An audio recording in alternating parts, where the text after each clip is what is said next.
Hey guys, well, today I got another gangster tale. As you see, I got a picture of Joey Calco up there and another picture of Joey Milano. Now, there's an inside joke to this that I'm going to share with you people. First, I'm going to give you an update on Joey Calco, of growing up with him and the type of kid he was. He was always a wild kid. He's full-blooded Sicilian. He was always a tough kid. He was a kid where growing up, we always had beefs with him. Joey always used to rob cars, get into trouble, carry guns, and he was always a trouble kid. Growing up, his father used to hit him with hammers. And that's how it was back then when we were growing up. Used to get slapped around, beat up. Today, the kids don't know what a slap in the ass is. It's a totally different world. But he grew up getting abused from his parents. If he got out of order, he caught a beating. His father was very strict, Sicilian, and his brother too, Charlie, was a wild man. They were both wild men, robbing cars, getting into trouble, carrying guns. They were neighborhood kids. We were always fighting with Joey growing up. It wasn't until later on in life, after Joey lost his brother Charlie, that I became very close with him. There was one time where me and John Polio, we went to this place and we bought a bow and arrow, a crossbow, and we were going to actually shoot Joey with it.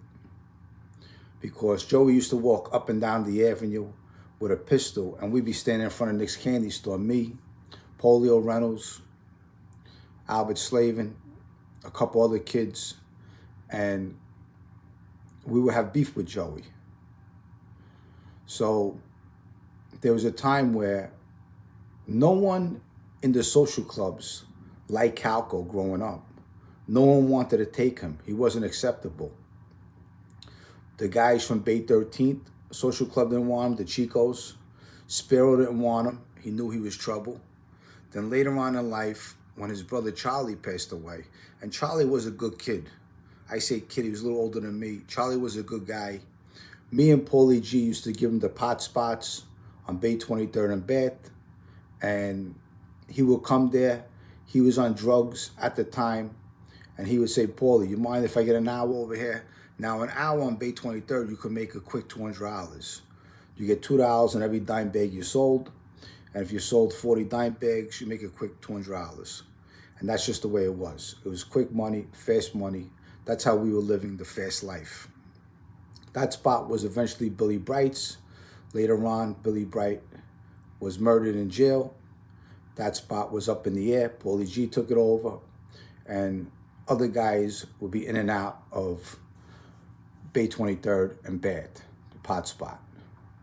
It was up for grabs when Billy Bright was killed. And but going back, I'm the one who brought Joey Calco around. Now, when they killed Charlie Calco, what happened was he ended up robbing a car that Louis Tuzio stole. And he was driving around the neighborhood with it. Louis Tuzio stole this car because he was going to do a robbery or a piece of work with it. And when he goes to pick up the car and take it, the car is gone. He finds out that Charlie Calco is the one who stole the stolen vehicle. And Charlie Calco's cruising around the neighborhood with it.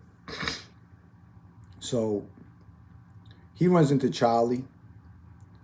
He makes believe he's Charlie's friend because they were very cool a little, but they were also enemies too.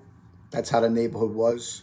You had to be very careful of who you were around because they could turn on you quick. This is how the neighborhood was growing up. Today's friend was tomorrow's enemy. That's just the way it was. And Charlie meets Louis Tuzio. They end up going to Charlie's apartment on Bay 13th, Bay 14th in Benson, actually. And I remember when they found Charlie hanging. And, once Joey saw that, Joey just flipped out. Joey went crazy after that, I mean, you see your brother hanging from the ceiling. I mean, mentally, that takes a toll on you, and you're saying to yourself, you know what, whoever did this, I want revenge. And you know what, I want this to happen to me too. Let someone try this on me. That's the mentality, the mindset of growing up in the neighborhood.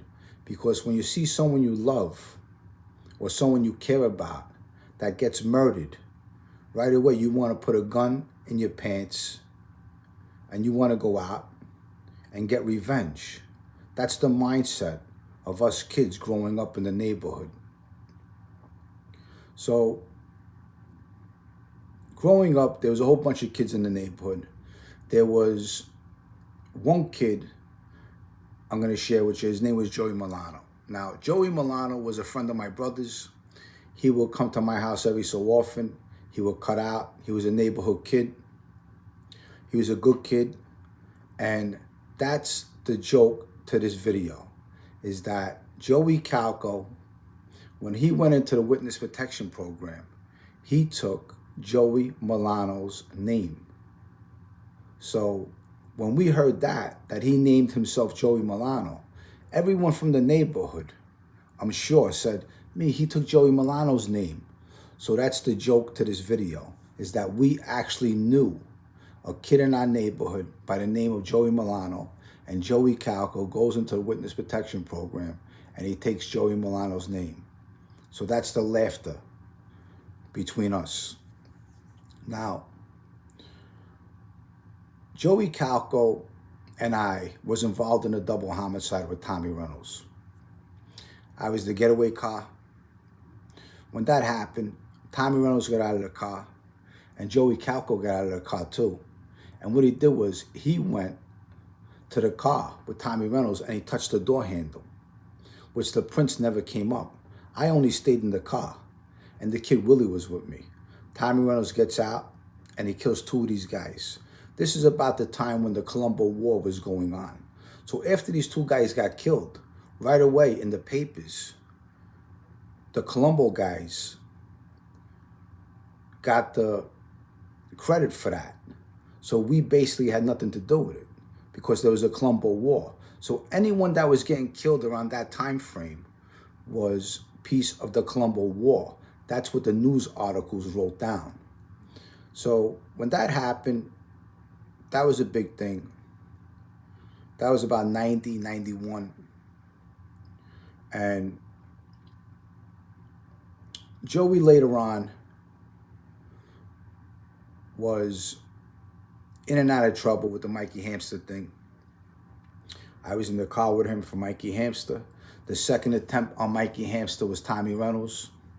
Tommy Reynolds is on a payphone, and all of a sudden the kid Mikey Hamster gets out of a car with Georgie the Chico on Cropsey Avenue, the Cropsey Lounge and Bay 20th, and he sees Tommy Reynolds on a payphone. And he goes over to Reynolds and he says, "What's your problem?" And Reynolds is just looking at him. As Michael Hamster walks away, Tommy Reynolds pulls out a .45 and starts unloading. Pop, pop, pop, pop. He starts shooting at the kid Michael Hamster. He ends up shooting the kid Michael Hamster kneecap. He collapses. Tommy Reynolds jumps in his car, takes off.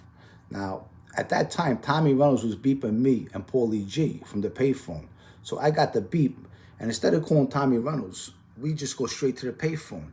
As me and Paulie G are going straight to the payphone, there's an ambulance putting Michael Hamster on a stretcher into the ambulance. So we knew what happened. And then later on, Tommy Reynolds explains to us. The third attempt on Michael Hamster was with Joey Calco, Fabrizio, and Tommy Reynolds. I was doing a 90-day bid when that happened. I was in prison for 90 days.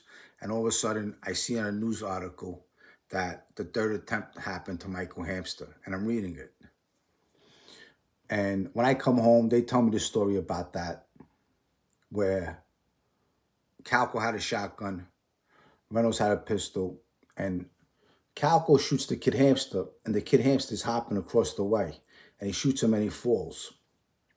John Dunn's with him. They shoot John Dunn.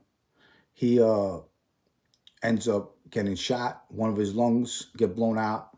He collapses in front of a neighbor's door, and he asks the neighbor for help. So they tell me this story when I come home. And Fabrizio froze up. He never pulled the trigger. But when Michael Hamster fell to the ground, Tommy Reynolds ran up to him, put the gun to Michael Hamster's temple, and he pulled the trigger. When he pulled the trigger, Tommy Reynolds was out of bullets. So God was with Michael Hamster that day. And it's an amazing story. It's pretty insane. Fabrizio froze up. That was his first piece of work he ever did. And then later on, as you know, I get picked up to kill Paulie G. Now, after they kill Paulie G, Joey Calco is supposed to be the main guy now.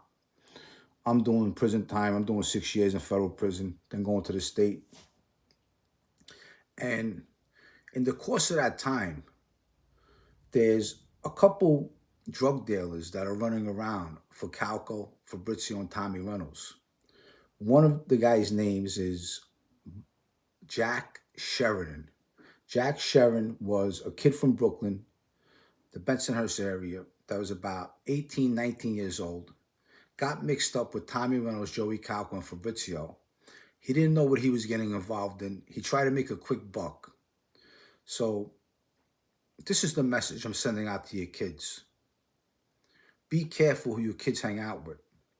I know things aren't the way they used to be, but you have a lot of knuckleheads out there. And once your child starts hanging around the wrong people, your kid is eventually going to get into trouble. So be careful who your kid hangs out with. Now, this kid, Jack Sheridan, was an innocent kid. All of a sudden, he sees an easy way. He starts selling drugs for Tommy Reynolds, Joey Calco, and Fabrizio. And he's selling drugs. He's bringing money in every week to them. He's getting a product off of them. But sooner or later, Joey Calco thinks he's going to flip. He's going to rat. So what he does is he grabs this kid and he threatens him. As he threatens him, he pulls out his gun and he shoots him. And he kills this kid. The kid's 18, 19 years old. He killed the kid for no reason. The kid wasn't ratting. The kid was a harmless kid. Now, who's there at the time? Fabrizio Di Franzisi's there when Joey Calco kills Jack Sheridan. So now it's a drug-related murder. A drug-related murder holds a life bid in prison because it's drug-related. Now, as you know, Joey Calco flipped. So he killed his best friend and he also flipped. That's a double banger, don't you think? Killing your best friend and then you flip on your friends. That's a double banger. And he's the one who got Fabrizio the 35 years because I was never in a murder with Fabrizio. So because it was drug related, Fabrizio had to take the 35. That was on Calco's watch. And Tommy Reynolds copped out to the 50. Now, this is just a quick story to let you know about Joey Calco and the Bath Avenue crew. You know, he wrote a book eventually called The Prince of Bath Avenue. And he was never the Prince of Bath Avenue. Anyone from Bath Avenue can tell you he was never the Prince of Bath Avenue. If anything, maybe Paulie G was the Prince of Bath Avenue. Because Paulie G coming up, he looked out for a lot of kids. And he was a real friend. That I can say. But I want to share this short story with you. I'm thinking about coming on later on and doing some live video, maybe sometime tonight. Hopefully you guys will come in the chat and hang out for a little while, maybe an hour or two. If you like this video, please subscribe to my channel. Press the like button. And until my next video, I'll see you guys later. It's a snowstorm out there. It's pretty messy. Be careful. Stay warm. God first, always in your life. He's doing things for me that I would never, ever believe. So keep that in mind. Keep close to God, and he will always protect you, and he'll give you strength. That's 100%. So with that said, I love you guys. I'll see you in my next video. Bye.